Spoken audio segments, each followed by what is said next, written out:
Hello from Texas. Meu nome é Elia Wagmacher e seja muito bem-vindo ou bem-vinda ao Mais de Deus Podcast. Toda terça-feira nós temos um estudo bíblico novo aqui nesse mesmo canal, no nosso canal aqui no YouTube ou nas plataformas de podcasts. Hoje nós iremos falar sobre um assunto muito interessante que é o nosso apetite.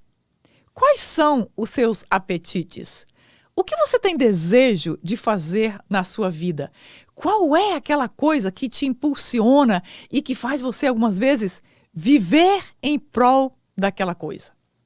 Bom, nós vamos estudar hoje sobre o livro de 1 Coríntios, no capítulo 6, o verso 12 ao 20, e nós vamos ver como o apóstolo Paulo escreve para aquela igreja, comparando o nosso corpo ao templo de Deus. E eu quero te perguntar, o que é um templo? Você sabe o que é um templo? Você sabe o que é um santuário? Bom, um santuário ou um templo é um lugar onde se vai para um culto ou para a adoração e é também usado, e principalmente no Velho Testamento, era usado também como lugar de sacrifícios. Mas, acima de tudo, o templo é o lugar onde o nosso Deus, ou dependendo da sua religião, um Deus habita naquele templo. E o apóstolo Paulo escreve que o nosso corpo é um templo. Isso é um tanto intrigante e eu espero que você fique aqui comigo ouvindo esse estudo e nós vamos aprender então como é que nós podemos vencer os nossos apetites e usar os nossos apetites para a nossa satisfação como Deus designou e para a glória dele. Então, Corinto era uma cidade chamada de cidade do prazer. Como, por exemplo, aqui nos Estados Unidos nós temos Las Vegas, que é chamada de cidade do pecado. Aqui até se diz que o que acontece em Vegas fica em Vegas. Ou seja, o pecado de lá você não pode sair espalhando porque é muito perigoso. Nós temos, por exemplo, na Europa a cidade... Alguma outra cidade, por exemplo, como Amsterdã, que é uma cidade onde a droga, a prostituição é completamente disponível para qualquer pessoa. Então, Corinto era uma cidade como Vegas, naquela época, ou uma cidade como Amsterdã, onde tudo era possível, onde tudo era liberal. No seu país deve ter uma cidade ou algumas cidades onde são bem mais liberais, onde todo mundo faz o que quer da sua vida e do seu corpo. Então, o slogan em Corinto era: o corpo é meu e eu faço dele o que eu quiser. Você já ouviu essa afirmação? E em Corinto, nós encontramos uma cidade corrupta e imoral. A filosofia dominante na Grécia pregava que a vida é aqui e agora e você então precisava aproveitar essa vida. Alguma coincidência com os nossos dias atuais? Então, o abuso do álcool e a perversão sexual estava por toda parte naquela cidade de aproximadamente 400 mil pessoas que pertencia ao Império Romano. Mas quando se falava a palavra Corinto naquela época, na cabeça das pessoas vinha uma cidade depravada e uma cidade liberal que pertencia àquele reinado. Então, é exatamente nesse contexto, nessa cidade, que o apóstolo Paulo vai em sua terceira viagem e implanta ali a igreja de Corinto. Então, ele agora estava em Éfeso e de Éfeso ele escreve essa carta para a igreja que estava em Corinto para tratar de alguns problemas que estavam acontecendo naquela igreja. Então, o que acontecia? Os crentes de Corinto, eles se converteram, eles aceitaram Jesus, mas eles começaram a trazer para dentro da igreja as mesmas práticas que eles tinham quando eles estavam fora da igreja, quando eles ainda não tinham conhecido o Senhor Jesus. Então, Paulo escreve essa carta, e especialmente agora esse capítulo, que nós vamos ver o capítulo 6, mostrando que existe uma diferença quando nós aceitamos Jesus e nascemos de novo. Então, o apóstolo Paulo, ele estabelece aqui agora um modelo, um padrão teológico para que aquelas pessoas, aqueles crentes pudessem seguir, onde Na cabeça deles, tudo era aceito livremente. Mas para a igreja, nós sabemos que essa ideologia de que posso tudo no meu corpo, de que eu preciso aproveitar a minha vida agora, ela se opõe à fé cristã e aos ensinamentos bíblicos. Então, alguns da primeira geração de cristãos de Corinto queriam viver da mesma forma que eles viviam quando eles tinham a velha vida antes de conhecer a Cristo. Então, vamos ver o que o apóstolo escreve para essa igreja, então, admoestando para que eles tivessem um novo estilo de vida, uma nova cultura cristã, um novo fruto do Espírito, agora que eles tinham um relacionamento com Deus. No capítulo 6 de 1 Coríntios, do verso 12 ao verso 20, se você tem a sua Bíblia, eu peço que me acompanhe. Diz assim: o perigo da imoralidade. Tudo me é permitido, mas nem tudo convém. Tudo me é permitido, mas eu não deixarei que nada me domine. Os alimentos foram feitos para o estômago e o estômago para os alimentos, mas Deus destruirá ambos. O corpo, porém, não é para a imoralidade sexual, mas para o Senhor, e o Senhor para o corpo. Por seu poder, Deus ressuscitou o Senhor e também nos ressuscitará. Vocês não sabem que os corpos são membros de Cristo? Tomarei eu os membros de Cristo e os unirei a uma prostituta? De maneira nenhuma. Vocês não sabem que aquele que se une a uma prostituta é um corpo com ela? Pois, e como está escrito, os dois serão uma só carne. Mas aquele que se une ao Senhor é um espírito só com ele. Fujam da imoralidade sexual. Todos os outros pecados que alguém comete fora do corpo, o comete.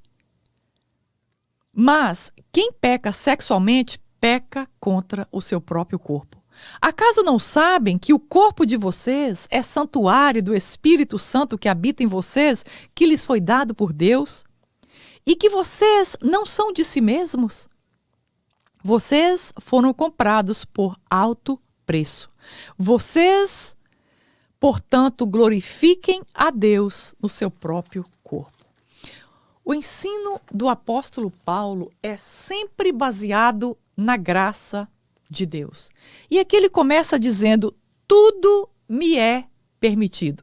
E essa é uma pergunta bem frequente nas igrejas e nas pessoas que chegam à igreja. Eu sou um cristão, eu sou uma cristã, tudo me é permitido? Eu posso sair fazendo o que eu desejar? O evangelista Billy Graham, ele costumava dizer o seguinte: se nós desejamos abusar da graça de Deus para nós sairmos pecando, isso é um sinal que nós ainda não nascemos de novo e nós ainda não somos uma nova criatura.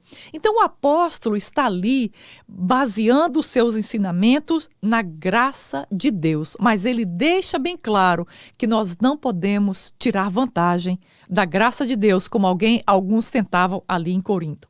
Então, os coríntios estavam usando uma frase isolada do ensino da palavra para tirar vantagem. E aqui ele está clarificando: você é livre para fazer as coisas que você quiser, mas isso não significa que você pode sair fazendo todas as coisas. Os coríntios, eles pegaram uma frase, e é muito perigoso quando nós pegamos uma frase isolada da Bíblia e tentamos fazer uma teologia para justificar nossa vida em cima daquela frase. Quando nós lemos uma frase, é importante nós lermos o versículo inteiro. E quando nós lemos o versículo, é importante nós lermos principalmente o versículo anterior e o versículo depois daquele, e especialmente ler todo o capítulo. Então, os coríntios estavam fazendo isso.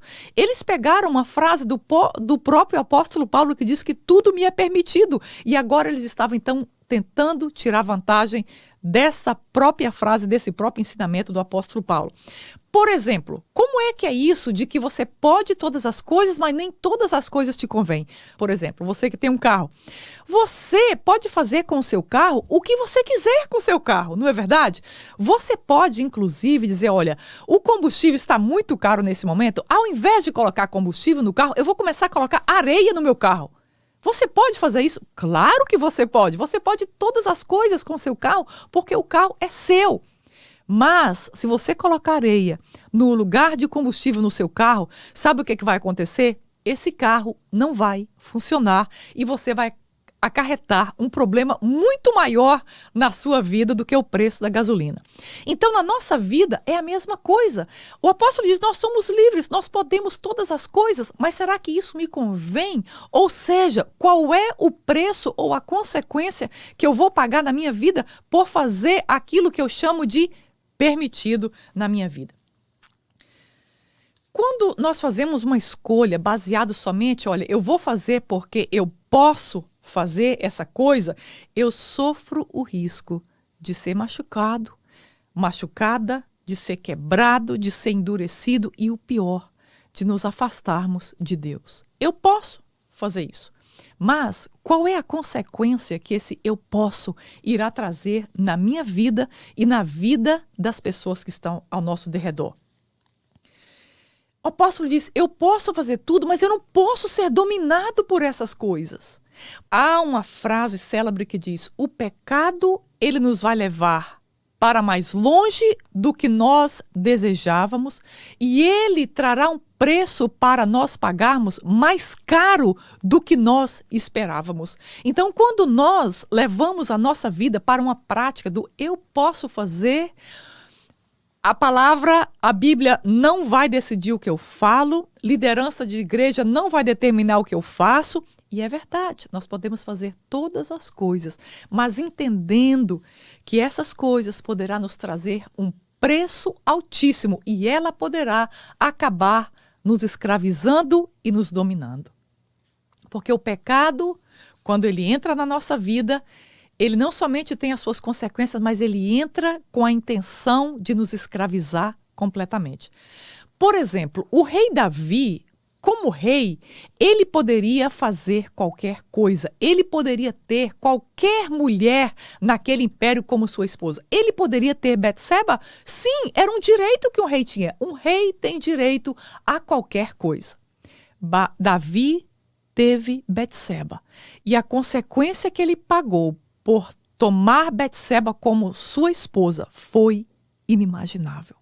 O problema de um pecado é que um pecado nos leva a outro pecado. Então foi um pecado em forma de cadeia. Então aquele pecado principal levou Davi a pecar outros pecados menores, não que tenha tamanhos de pecado, mas de consequências maiores ou menores. E o que acontece é que quando nós fazemos uma escolha por um pecado, esta escolha vai nos levar a tomar subsequentes escolhas de pecado. Por exemplo, quando uma pessoa conta uma grande mentira, muito provavelmente essa pessoa vai ter que contar depois mentiras menores para tentar consertar aquela mentira. O pecado é assim na nossa vida. Quando nós escolhemos o pecado, nós teremos escolhas subsequentes daquele pecado que nós escolhemos.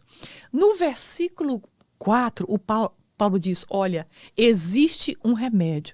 Então nós vimos no Velho Testamento que Deus colocou as leis e disse, olha, não faça isso, não faça aquilo, não matarás, não adulterarás, não.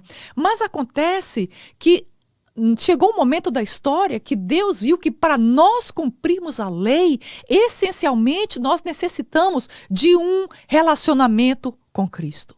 A única forma de nós não satisfazermos os nossos apetites carnais desordenadamente é quando nós temos um relacionamento com o Senhor Jesus Cristo. E é isto que o apóstolo Paulo está colocando. Olha, o seu corpo, a sua vida pertence a Cristo. Você não é uma pessoa qualquer.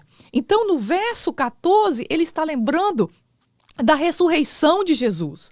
Ele está dizendo, olha, o poder que fez Jesus ressuscitar dentre os mortos é o mesmo poder que habita na minha vida e na sua vida, e é somente esse poder operando dentro de nós é que nos faz capaz de dizer não para os nossos apetites, seja o apetite sexual, seja o apetite da bebida, seja o apetite da traição, seja o apetite sexual, seja qual for o apetite da nossa carne. Paulo está nos ensinando a única forma de pararmos essa forma errada de usarmos os nossos apetites é quando nós entramos num relacionamento com Cristo e aquele poder que ressuscitou Jesus dos mortos, esse poder opera em nós, nos fazendo agora receber a natureza divina dentro de nós. E agora, quando nós recebemos a natureza divina dentro de nós, você sabe uma coisa? Os nossos apetites são diferentes. Se você quiser saber se uma pessoa é realmente cristã, procura conhecer o apetite dessas pessoas. Porque uma pessoa verdadeiramente cristã, o maior apetite do coração dessa pessoa é o apetite por Cristo. Então, quando nós nos convertemos a Ele e esse poder opera em nós e essa natureza divina começa então a ser formada dentro de nós, então ao invés de nos nossos apetites carnais estarem nos sufocando todos os dias e nos trazendo aprisionados ali, como que obrigados a satisfazer aqueles desejos, o nosso apetite agora se torna um apetite espiritual, um apetite por Cristo, um apetite pela palavra de Deus, um apetite pelos dons espirituais, um apetite pelas coisas do alto e não as coisas relativas à nossa carne. Então, o ponto central de tudo isso, talvez você que está me ouvindo nesse momento, você tenha tido uma luta com a sua carne, uma luta sexual, uma luta mental, uma luta psicológica, uma luta tentando vencer o vício do cigarro, o vício da maconha, o vício do álcool. E eu quero te dizer nessa hora que o poder de Deus está disponível. Quando você iniciar um relacionamento com Cristo, essa natureza divina vai fazer um milagre dentro de você. E essa guerra que você acha tão difícil de vencer para ser um cristão, ela não será vencida na sua força, mas ela será vencida no poder de Cristo habitando dentro de você. Então, no verso 15, o apóstolo nos lembra que o nosso corpo, ele é membro do corpo de Cristo e é por isso que nós não podemos abusar dos desejos, dos apetites que Deus deu. Deus criou os apetites. Deus colocou em nós o desejo de nos alimentar, o desejo sexual, o desejo de crescer. Deus colocou em nós para que nós pudéssemos usar isso e usufruir de forma saudável na presença dele. Ele não colocou os nossos apetites para nos condenar ou para nos trazer uma vida sacrificial. Ele colocou esses apetites em nós para que nós usufruamos do que ele colocou em nós. Nós pertencemos a Cristo primeiro por criação, porque Deus nos criou à sua imagem e semelhança. E depois, quando nós estávamos naquela prisão, naquela escravidão do pecado, como escravos, ele veio e pagou o preço e nos libertou. E nós agora pertencemos a ele e ele é o nosso Senhor. No verso 16, como podemos usar um membro de Cristo para a prostituição? Aquela igreja ali em Corinto, a igreja que estava acostumada que nos templos ali onde eles adoravam deuses, eles, como Astarote, por exemplo, que era um dos deuses adorados ali na igreja, nos templos em Corinto, então ali também era praticada a prostituição, lado a lado com a espiritualidade. E agora o apóstolo está dizendo como é que um corpo onde habita o Espírito Santo de Deus pode estar na prática da prostituição. Nós vemos que no templo de Afrodite, historiadores afirmam que haviam 1000 prostitutas aproximadamente, porque aquela era uma cultura pagã. Então a fé e a religião e a prostituição caminhavam no lugar só. E agora o apóstolo Paulo está estabelecendo um novo modelo, ele está estabelecendo agora uma crença e uma fé e uma teologia baseada no relacionamento com Cristo.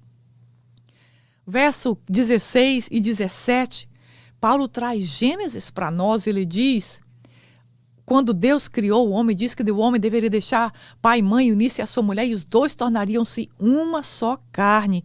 E o que Deus junta, homem não separa. E ele coloca aqui que quando nós passamos a ter um relacionamento com Cristo, quando nós nascemos de novo, ele diz que nós somos um com Cristo. O nosso espírito é um com ele. E quando ele habita em nós, a natureza dele começa então a se difundir em nós. E nós nos tornamos cada dia mais parecidos com ele. E no verso 18, eu vou ler outra vez. Olha que interessante que ele diz assim: fujam da imoralidade sexual. Uma coisa que o meu pastor aqui na Second Baptist em Houston, ele sempre alerta a igreja. Ele diz: não olhe outra vez. Se nós olhamos para algo, para alguém, e aquela pessoa nos atrai sexualmente, mentalmente, em algum nível, é melhor que nós não tentemos negociar com a tentação. Então, assim como José, lembra como José, como a esposa de Potifar, queria seduzir José de alguma forma? Sabe o que José fez? José deixou a capa e ele saiu correndo. Aqui o apóstolo Paulo nos dá o mesmo conselho. Ele diz: run for your life. Corra por sua vida. Não olhe para trás, não tente dar explicação, não tente negociar. Só existe um conselho: não olhe pela segunda vez. Corra, corra o mais rápido, corramos o mais rápido que nós pudermos. Esse conselho é para homem e é para mulher, para todos nós. No verso 19 ele diz mais uma vez: você não sabe que o seu corpo é um santuário onde habita o Espírito Santo de Deus? E onde habita o Espírito Santo de Deus, esse corpo não pode entrar em nenhum tipo de abuso de apetite, seja sexual, seja de comida, seja de jogos, seja qualquer tipo de abuso. Ele está dizendo: o Espírito Santo habita dentro de você.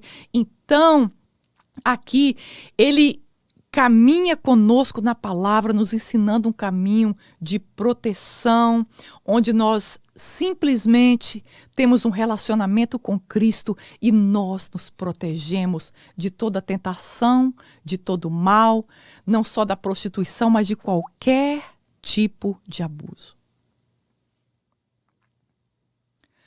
O corpo de um filho de Deus pertence a Deus. Então, o desejo de Deus é que nós possamos usar esse templo. Lembra, templo é um lugar de adoração, de comunhão com Deus, de sacrifícios e de lugar onde Deus habita. Nós somos um templo, nós somos esse lugar onde Deus habita e Ele deseja ter um relacionamento com eles.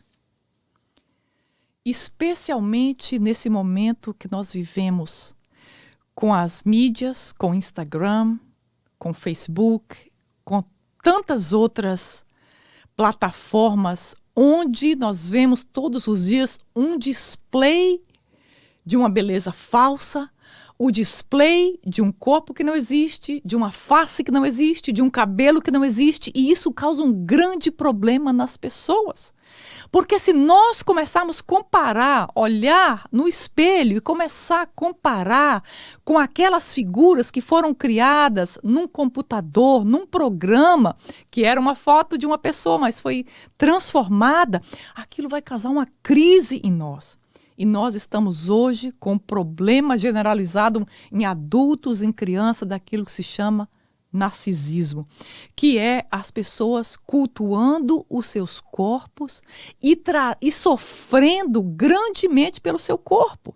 É normal encontrarmos hoje a pessoa que não está satisfeita com o corpo que Deus fez, com a cor que Deus deu, com a altura que Deus deu, causando uma crise interna e um conflito consigo mesmo e com Deus. Por uma crise Seja porque você não está satisfeito com a pessoa que você é, com a cor que você tem, com o cabelo que você tem.